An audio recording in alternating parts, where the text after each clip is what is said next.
Welcome to ZZZ TV. Kindly subscribe, share, and like for latest updates and news.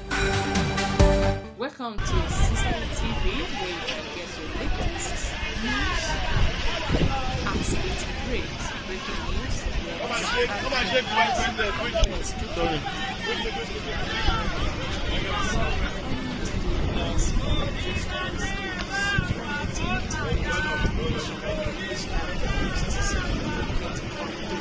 Okay? Stay